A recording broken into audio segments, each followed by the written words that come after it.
Mes soldats, bonjour à tous et bienvenue dans cette nouvelle vidéo. Oh, aujourd'hui, nous partons pour un truc extrêmement spécial que j'ai plus ou moins déjà fait, mais pas exactement comme ça. Nous partons pour un DEXA scan. Vous allez me dire, Antoine, t'as déjà fait évaluer ton niveau de body fat, ta masse musculaire totale avec un DEXA scan. Effectivement, sauf que aujourd'hui, je vais pas faire un DEXA scan, mais deux DEXA scans, un pour moi et un pour mademoiselle, et nous allons avoir l'occasion de comparer la répartition du tissu adipeux et de la masse musculaire entre les hommes et les femmes et de voir un peu tout ce que cela nous apprend sur la différence entre les sexes. J'espère que vous êtes prêts. C'est parti!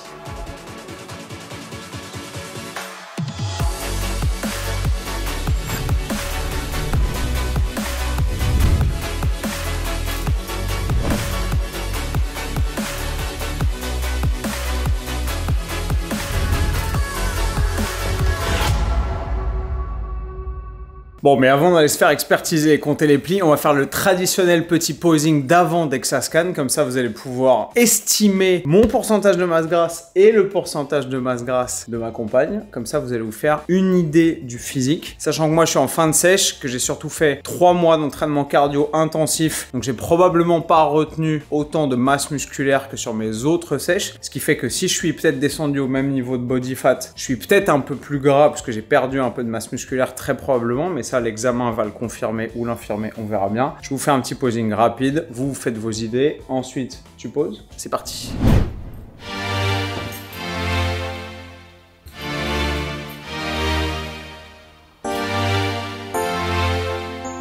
Sachant que là, on est évidemment le matin à froid, sans avoir rien mangé, comme pour toutes les fois où j'ai standardisé les conditions d'examen avant d'aller faire un DEXA. Donc forcément, je suis pas du tout pumpé et je fais potentiellement un petit peu plat. Mais hier soir, je suis allé faire une séance à Basic Fit parce que cette fois-ci, j'avais ma carte Basic Fit. Et j'avais l'impression d'être en bois. J'avais des veines de partout. J'étais grainé, genre au niveau de la peau, sous la peau, j'avais des espèces de trucs qui passaient, etc. Je vous mets les images là pendant que je vous raconte ma vie, mais parce que je pense que sans les images, on se rend pas compte.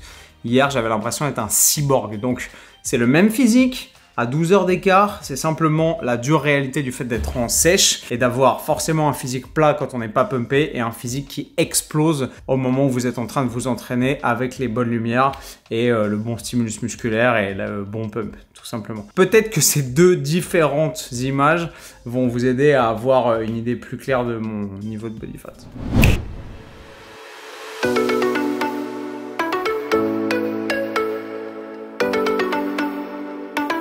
Bon, il n'y a plus qu'à attendre les résultats. Vous connaissez cet endroit, n'est-ce pas? N'est-ce pas? Vous connaissez cet endroit? On est au centre d'imagerie médicale Faidherbe, l'endroit où je fais mes DEXA scans depuis maintenant 2015. Et on va voir si je suis plus sec ou moins sec que les fois où j'étais le plus sec par le passé. Moi je suis en fin de sèche, normalement je devrais avoir un résultat quasi optimal. Très probablement sous les 10%. Et mademoiselle est simplement dans une phase de maintien, les choses se passent bien pour elle, elle s'alimente en se faisant plaisir et elle optimise sa composition corporelle en perdant du gras et en prenant du muscle. Donc la différence va pas être significative comme elle pourrait l'être à un instant T où on serait dans la même phase de nos évolutions physiques, mais ça va quand même nous fournir des points de comparaison qui vont être, je pense, assez intéressants. Alors, rappelez-moi votre prénom, c'est bien Antoine? Antoine, exact. Toujours 1m76. C'est ça. Toujours 70 kg. Non, là du coup on est à 65,8 ce matin. Arrondi à 66 du coup. Voilà. C'est votre tour. Ok. Vous avez... je vous laisse donc vous allonger. Voilà. C'est bien que vous avez tout. J'ai pas vous pouvez vous remonter un petit peu si vous souhaitez. Ça devrait suffire. Juste là. Allez, c'est parti. Vous respirez tranquillement. Vous ne bougez pas du tout. Et on y va.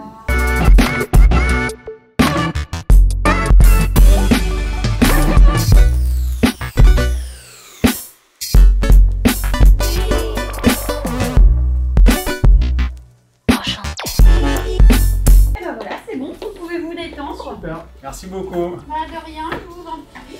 Je me rhabille et je vous envoie la prochaine prétendante. Pour votre soutien-gorge, je peux pas vous dire de le garder pour ça. Ah oui? Bah oui. Ah. Alors, vous mesurez 1m80. Ok, non j'ai rien, j'ai pas de métal. Vous aussi, vous faites du sport et tout et tout. Ouais. J'ai des mains gelées, je vous préviens, Allez, décalez-vous un je peu. Voilà, stop. C'est parti, vous respirez tranquillement.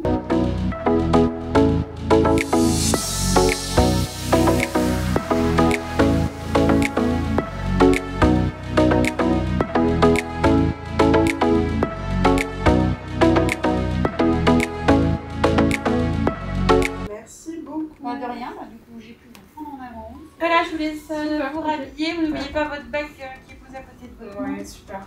Et vous allez patienter dans le couloir chaise blanche tout de suite après. Ok, d'accord. Super. Merci beaucoup. Pas de rien.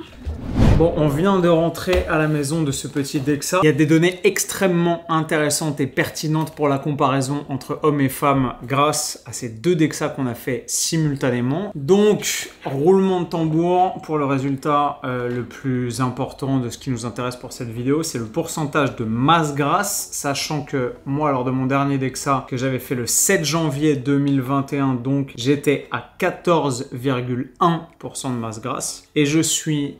On va voir si vous avez bien deviné. J'irai voir dans les commentaires pour ceux qui ont eu bon. Ah, attention, attention, attention.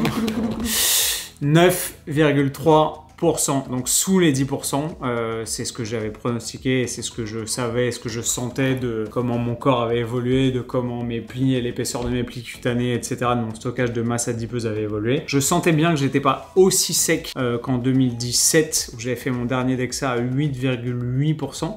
Mais la différence est cosmétique entre 8,8 et 9,3. Il y a littéralement 0,5 points de différence. Et même si j'étais pas tout à fait aussi écorché, j'étais quand même vraiment extrêmement sec. La faute peut être aussi au fait que j'ai perdu de la masse maigre par rapport à mon Dexa de 2017. Notamment à cause du fait que j'ai passé 3 mois et demi à faire énormément de cardio, à courir dans tous les sens et donc à pas faire ce qu'il faut pour conserver de façon optimale ma masse maigre, c'est-à-dire ma masse musculaire. Et moi, du coup? Tout le monde s'en fout. Attends. Donc c'est mon 6e Dexa là-bas. Un en 2015, un en 2017, un en tout début 2018 où j'étais le plus gras juste avant de me faire coacher par Meno, je faisais 16%. Un en 2019 en rentrant de Thaïlande il y a 2 ans. Un en début de cette année où j'étais à 14,1. Et celui-ci où je suis à 9,3. Et donc, je vous disais que j'ai perdu un tout petit peu de masse maigre. Effectivement, en 2017, moment où j'étais le plus sec, j'avais 58,9 kg de masse maigre. Et là, 57,4. Donc 58,9, 57,4. Il y a quand même 1,5 kg de masse maigre, ce qui fait que j'ai probablement moins de masse grasse. J'ai 5,8 kg de masse grasse totale, alors que j'avais à l'époque 5,7. Donc j'ai 100 grammes de masse grasse en plus, ce qui est pas monstrueux, mais j'ai 1,5 kg de masse maigre en moins à cause du fait que j'ai beaucoup couru et pas concentré mes efforts sur la musculation et donc la préservation de mon tissu contractile et de ma masse maigre. Donc vous pouvez avoir à peu près le même rendu esthétiquement et vous dire « Ah bah je suis aussi sec, voire je suis plus sec », mais si vous avez perdu par exemple de la masse musculaire, bah forcément ça va faire augmenter votre pourcentage de masse grasse relativement, c'est une question de ratio. Et vous? Et moi, du coup? Donc à combien est-ce que vous estimez Blandine? Je pense que vos estimations sont totalement illusoires parce que c'est très difficile de l'estimer parce qu'elle a un physique qui est très esthétique, elle est très grande, elle est très élancée. Et si on ne connaît pas la réalité de la répartition graisseuse et la différence fondamentale entre les hommes et les femmes, il est difficile de se faire une idée précise. Si vous vous disiez que j'étais à moins de 10%, peut-être que vous vous êtes dit, ah bah elle doit être à, je sais pas, 15, 16, 17 peut-être. Et Blandine est à, vérifié par Dexa aujourd'hui, 27,3. 27,3% de masse grasse sur le corps entier. Mais en vérité, je veux dire, physiquement, on dirait pas que je suis vraiment plus grasse que toi. Merci. Même si, non, mais même si effectivement tu fais plus sec parce que t'as fait une préparation. Bien sûr. Mais on est d'accord que la différence de 20%, elle est énorme. Bien sûr. Et elle reflète pas la réalité. Elle reflète pas du tout la réalité. Pour la bonne et simple raison que, en fait, à niveau de sèche égal et visuellement et en termes de répartition, à apparence de body fat égale, les hommes et les femmes ont toujours une différence de stockage de tissu adipeux de l'ordre de 10,8%. Ce qui veut dire que pour un mec qui est comme moi, on va arrondir 9,3, on va arrondir à 10%. Bah, si Blandine avait été aussi sèche que moi à ce moment-là, qu'elle avait poussé une sèche, qu'elle avait perdu du gras, etc., elle serait probablement sur son Dexa Scan aux alentours de 20-21%. Ce qui fait que là, en étant à 27, elle est plus grasse que moi, évidemment, mais elle est dans un niveau de stockage de tissu adipeux qui pourrait être celui que j'afficherais à probablement 16 ou 17%. Ce qui est quand même le niveau le plus gras auquel je sois jamais monté, mais ça te va mieux qu'à moi. T'as jamais été vraiment très gras non plus. plus. Mais j'ai jamais été vraiment très gras non plus. L'autre intérêt, vous le voyez ici, c'est que généralement les femmes ont une meilleure répartition globale du tissu adipeux, tout simplement parce qu'elles ont une meilleure santé métabolique et le stockage du tissu adipeux est lié à la santé métabolique directement et que par définition, leur corps est un petit peu plus adapté à pouvoir fonctionner avec un petit peu plus de masse grasse stockée que les hommes. C'est aussi la raison pour laquelle elles ont naturellement à un niveau équivalent environ 10 à 11% supplémentaires. Pourquoi? Parce qu'il y a des réserves de tissu adipeux essentielles plus importantes chez les femmes, notamment dans l'appareil reproducteur, notamment au niveau des ovaires, notamment au niveau des seins, etc. Donc les femmes, même à niveau de forme et de composition corporelle égale aux hommes, seront toujours plus grasses d'environ 10 à 11%. On peut parler peut-être de la répartition de masse graisseuse. Carrément. Moi, je stocke beaucoup sur le bas du corps, tandis que toi, t'as tendance à plus stocker sur le haut du corps. Est-ce que c'est propre à nous, ou est-ce que c'est vraiment les femmes globalement qui stockent sur les membres inférieurs et vous sur les membres supérieurs? Alors c'est une question hyper intéressante. Il y a des variabilités interindividuelles entre deux hommes par exemple qui peuvent avoir un stockage totalement différent, deux femmes qui peuvent avoir un stockage totalement différent, mais comme tu le soulignes, il y a effectivement des invariants et des grandes tendances avec des profils de stockage plutôt féminins ou plutôt masculins. Dû tout simplement à la production hormonale et au fait qu'on n'est pas programmé génétiquement pour stocker le gras de la même façon, parce que le gras stocké n'a pas tout à fait la même utilité.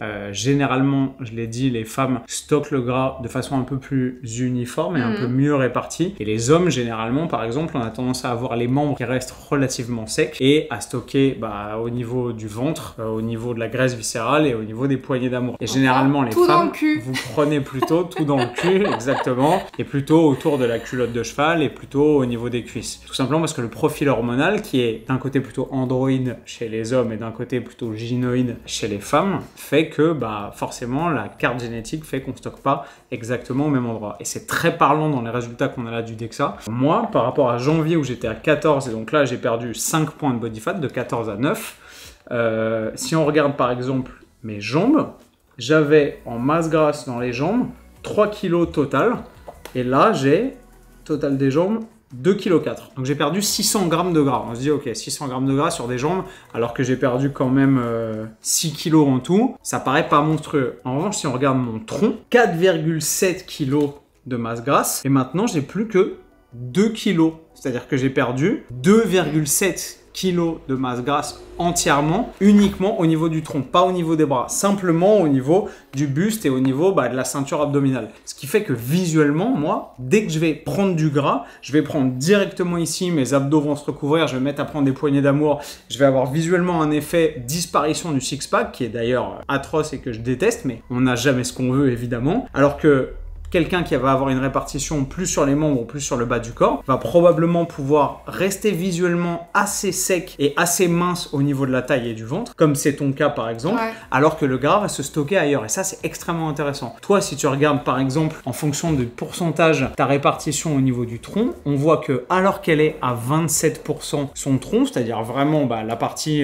qui n'est pas les membres, donc du haut des clavicules jusqu'au pubis par exemple, a un pourcentage de masse grasse de 21,9. Donc c'est beaucoup plus bas que son 27,3% global. Ce qui veut dire que quand on la voit, si on ne voit une photo que de son ventre, on peut se dire putain, elle est hyper athlétique, elle est relativement sèche. Chez Blandine, c'est ça à l'année. Même si elle sèche et qu'elle perd 4-5 kilos ou qu'elle se laisse aller et qu'elle prend 3-4 kilos, et son ventre, au niveau de son abdomen, restera toujours sec et elle a quasiment toujours les abdos apparents. J'ai certains potes qui ont à peu près, et c'est drôle d'ailleurs, la même répartition, qui stockent, pour des mecs c'est curieux et c'est assez rare, mais plutôt au niveau des fesses et des cuisses, et qui par contre ont les abdos quasiment découpés, visibles et apparents à l'année, même quand ils montent à 20, voire potentiellement 22, voire 25% de masse grasse. C'est quoi ça? C'est assez ouf. C'est une question de testo? C'est une question de répartition hormonale, ça peut être une question de perturbateurs endocriniens qu'on a beaucoup malheureusement dans l'ensemble des plastiques de la consommation quotidienne, dans l'eau qu'on prend et qu'on boit au robinet, dans le fait de boire énormément d'alcool. Bizarrement, c'est souvent des potes à moi qui boivent pas mal, qui ont ce genre de répartition-là. Moi, je bois pas. Toi, tu bois pas, et toi, t'es une femme. Donc, c'est assez intéressant. On passe à l'IMC. Je sais pas si c'est vraiment le premier truc que le médecin m'a dit. C'est que j'avais un IMC très très bas et que j'étais à la limite de l'insuffisance pondérale. Il fallait que je mange davantage. Voilà.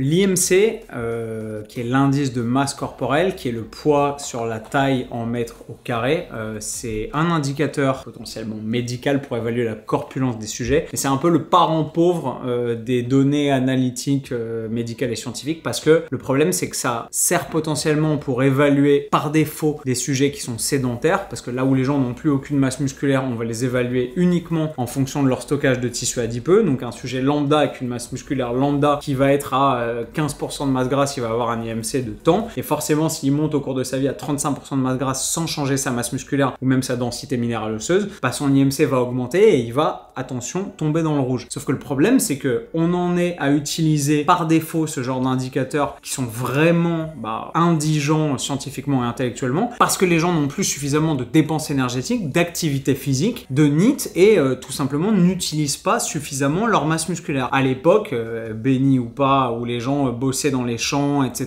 et se servaient davantage de leur corps, il y avait très probablement des compositions corporelles avec davantage de masse musculaire de façon beaucoup plus répandue. Aujourd'hui, on a une généralisation de l'obésité sarcopénique, de ce phénomène qu'on appelle celui du skinny fat, les gens qui ont extrêmement peu de masse musculaire et qui pourtant ont la composition corporelle de quelqu'un d'obèse, alors qu'ils ont une corpulence extérieure et un aspect extérieur relativement lambda, ils n'ont pas l'air de faire 150 kg, mais parce qu'ils ont tellement peu de masse musculaire qu'en fait ils ont des constantes de sujets réellement obèses. Et pour ces personnes-là par exemple, l'IMC il n'est pas pertinent, parce que vous pouvez faire, je dis une connerie, 1m75 et 75 kg et avoir l'air normal. On parle de norme parce que c'est en termes de répartition normée et de statistiques, il n'y a pas de norme psychologique au sens strict du terme, mais une répartition, une composition corporelle normale, alors que vous avez tellement peu de masse musculaire qu'en fait vous êtes constitué à 35 ou 40% de masse grasse et que vous êtes vraiment en danger en termes de potentiels troubles métaboliques, etc. Alors qu'à l'inverse, un sujet qui serait extrêmement sportif et extrêmement musclé, genre un bodybuilder, naturel ou pas, si vous prenez des mecs qui sont sur la scène d'Olympia qui font 1m70 et 120 kg par exemple, ils vont avoir avec cet indicateur qui est extrêmement biaisé un IMC qui va être extrêmement élevé. Si on fait le calcul, je vous le fais rapidement, mais si on prend un mec de aujourd'hui les bodybuilders en open, peut-être 120 c'est too much, mais même si je prends un mec qui fait 115 kg et que je divise ça par 1m70 au carré, ça fait un IMC de 39,7. Des mecs qui font 1m70 et 115 kg sur la scène d'Olympia, il y en a tous les ans. Et un mec comme ça, obèses, alors qu'il est à virtuellement 6%, est considéré comme au-delà du seuil de l'obésité qui est à 35 et donc cliniquement extrêmement en danger. Alors que c'est probablement pas à cause de son stockage de masse grasse qui va finir par y passer, même si ce genre d'athlète s'expose évidemment, on le sait malheureusement, à d'autres types de problèmes de santé via leur consommation de vitamine S notamment. donc on s'en fout. Donc on s'en fout. Pour des sujets qui sont en bonne santé, actifs et qui ont un minimum de masse musculaire, l'IMC n'est pas vraiment pertinent. One eternity later. L'esprit de l'escalier, en tournant le dernier clip, on s'est rendu compte qu'on avait oublié un paramètre absolument essentiel qui va probablement constituer le titre de cette vidéo, c'est la différence capitale de masse maigre, notamment dans les gabarits entre les hommes et les femmes. Et souvent quand on entend des couples autour de nous, je sais pas, ma mère et son compagnon, des amis un peu plus âgés, etc., qui sont pas forcément acculturés aux principes fondamentaux de la nutrition, on entend « Ah mais il me rend fou, ou il me rend folle », clairement, typiquement, il peut manger ce qu'il veut, il prend pas un gramme, ou alors il bouffe de la brioche toute la matinée et moi je mange quasiment rien et je grossis à vue d'œil, etc. Il y a un paramètre qui est absolument capital dans ce genre de déterminant de la vie quotidienne et de comment les êtres humains peuvent évoluer en s'en sortant, en consommant plus ou moins de calories. C'est tout simplement le poids de corps, la masse corporelle, mais surtout la quantité de masse maigre. Même si Blandine est plus grande que moi et qu'on pourrait se dire elle est assez sèche, elle est assez athlétique, donc on doit avoir une quantité de masse musculaire et de masse maigre à peu près comparable, si on regarde les données du DEXA, on se rend compte qu'elle a 44 kg de masse maigre, juste ici, et que moi j'ai 57,4 kg de masse maigre. Donc même si ça paraît rien, et que je suis plus sec, et que j'ai quand même perdu de la masse maigre au cours de ma dernière sèche, malgré ça, la différence est significative, et elle constitue de fait une différence de 13 kg 152 de masse musculaire. Ce qui veut dire que même si on est tous les deux athlétiques et qu'on a tous les deux un mode de vie actif et qu'elle s'entraîne en musculation et qu'elle a des super perfs, j'ai quand même 13 kilos de muscles en plus. Alors que je fais pas 1m90. Typiquement, dans les couples où les femmes font 1m60 et où les mecs font 1m80, la différence est probablement, si les mecs s'entraînent, ce qui n'est pas toujours le cas, encore plus significative. Ce qui veut dire que si on se rapporte par exemple à la formule pour le calcul du métabolisme de base qui est extrêmement utile de Catch-McArdle, on se rend compte que chaque kilo de masse maigre en plus équivaut à peu près à une dépense énergétique de 21,6 selon la formule précisément, calories dépensées par jour au repos par kilo de masse maigre. Ce qui veut dire que si vous multipliez 13 152, donc 13 kg 152 fois 21,6 par jour, sans rien faire, si on reste allongé sur un canapé simplement à regarder Netflix tous les deux, je vais brûler et donc nécessiter une consommation supplémentaire de 284 kilocalories. Ce qui veut dire que à activité égale au repos, j'ai besoin de 300 cales de plus. 300 cales, c'est un muffin, c'est une part de tarte, c'est une part de brioche avec un peu de Nutella, c'est un petit dessert en plus, c'est un truc qui paraît insignifiant, mais qui, au quotidien, accumulé tous les jours que Dieu fait, day in, day out, fait une grosse différence. En plus, là, on parle de calories nécessaires de différence au repos. Si jamais on se met à marcher, et comme on a un mode de vie actif, utiliser la masse musculaire qu'on a de différence, au fur et à mesure, mon organisme va brûler graduellement plus de calories. Et si l'écart est de 300 calories au repos total, avec une journée où on va faire 10 ou 15 000 pas, l'activation de la masse musculaire de mon corps en globalité de mes jambes par rapport à celui de Blandine va faire qu'à la fin de la journée, on va peut-être avoir un écart qui va être non plus de 300, mais de 500 kilocalories. De la même façon, si on s'entraîne en musculation en plus de notre activité et de notre NEAT, ce qu'on fait généralement tous les jours, et là l'écart va se creuser encore davantage au profit de l'individu qui a le plus de masse musculaire, en l'occurrence moi dans notre exemple, et donc on va arriver à un écart de peut-être 600-700 kilocalories avec un entraînement intense et un NEAT relativement conséquent. Ce qui veut dire qu'en ayant le même mode de vie et en faisant sur le papier exactement la même chose, on peut pas manger la même chose sur le papier. On peut pas manger la même chose. C'est la raison pour laquelle la masse musculaire est toujours une bonne idée et toujours un bon investissement sur le long terme, et la raison pour laquelle généralement les régimes intelligents se concentrent non pas sur le cardio à outrance mais sur le développement de la masse musculaire via la musculation pour augmenter la cylindrée de votre moteur et donc notamment les besoins énergétiques au repos et a fortiori pendant une journée où vous avez de l'activité physique et de la dépense énergétique. Bon, moi pour vous faire de mon côté une conclusion un petit peu perso par rapport aux données que je vous ai déjà partagées dans mes DEXA Scan, ce nouveau DEXA m'a permis de me rendre compte et de valider la pré-science ou la pré-notion que j'avais de deux trucs. Primo, c'est que évidemment les efforts d'endurance à haute intensité avec un volume important ne sont pas optimaux pour la préservation et le développement de la masse musculaire. Quand on est débutant, certes, on peut prendre du muscle en faisant du footing et éventuellement du fractionné. Quand on atteint un certain niveau de développement de son capital musculaire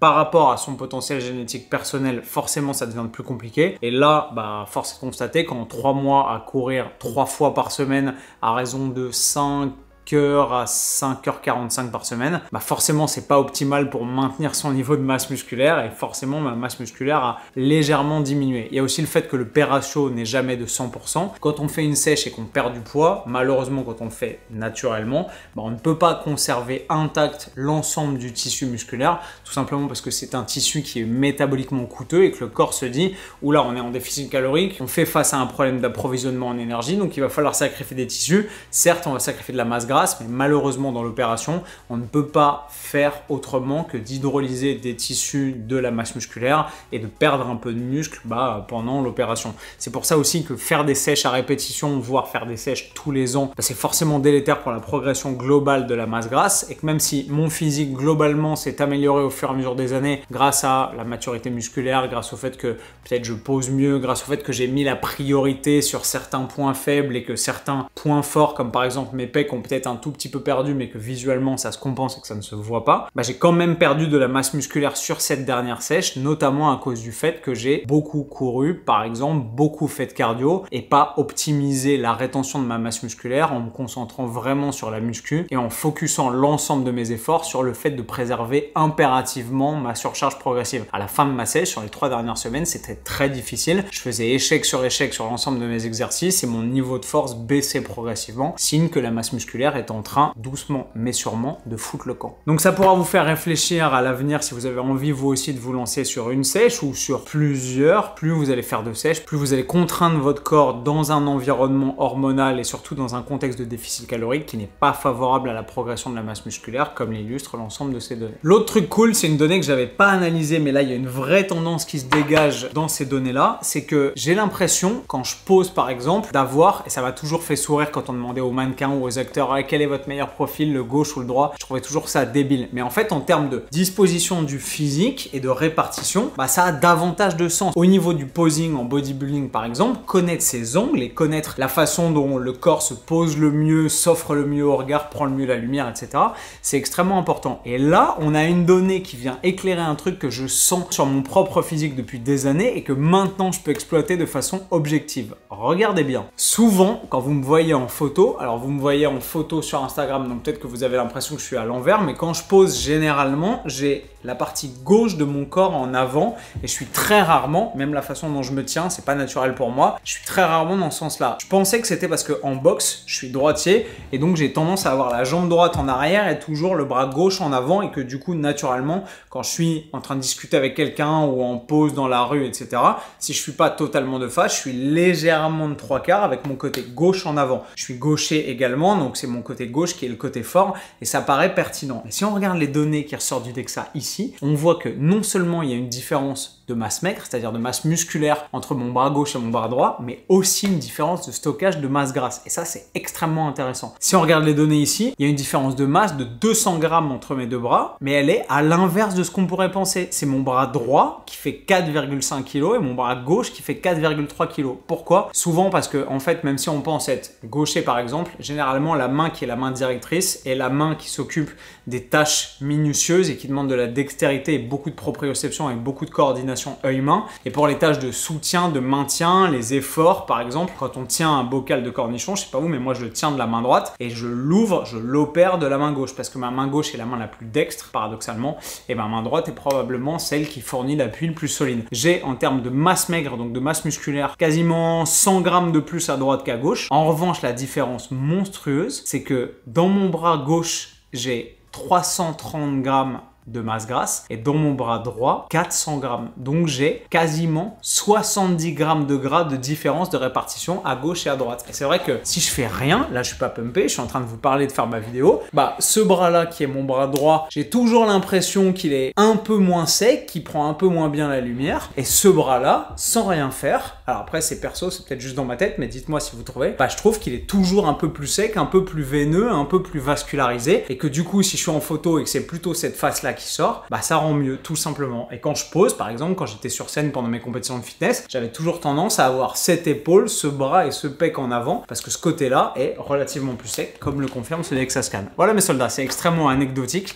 mais ça me fait plaisir de pouvoir mettre des données scientifiques objectives sur un ressenti et une sensation que j'ai depuis des années. J'espère que cette vidéo vous a plu, j'espère qu'elle vous a intéressé, j'espère qu'elle vous a appris des trucs. Le fait de pouvoir comparer ces deux DEXA in vivo sur ma meuf et sur moi-même vous donne une vraie idée de la façon dont la répartition du stockage de la masse grasse par exemple se fait entre les hommes et les femmes en fonction des différences, notamment du terrain hormonal. Si ces différences vous intéressent, on a un chapitre entier dans notre formation bayésienne consacré à l'entraînement spécifique pour les femmes, l'entraînement spécifique pour les hommes. On a également un chapitre spécifiquement pour les personnes âgées et les adolescents. On a vraiment l'ensemble de la science de l'entraînement et de la nutrition dédié à tous les types de publics et vous ne pouvez pas ne pas trouver votre bonheur au sein de cette formation. Dans la prochaine promotion qui sera la 7e, je vous le rappelle, commence imminemment le 17 septembre. Le lien pour vous inscrire est juste là en description de la vidéo. Je vous laisse cliquer dessus. À vous de jouer. On vous attend à bras ouverts au sein de la formation.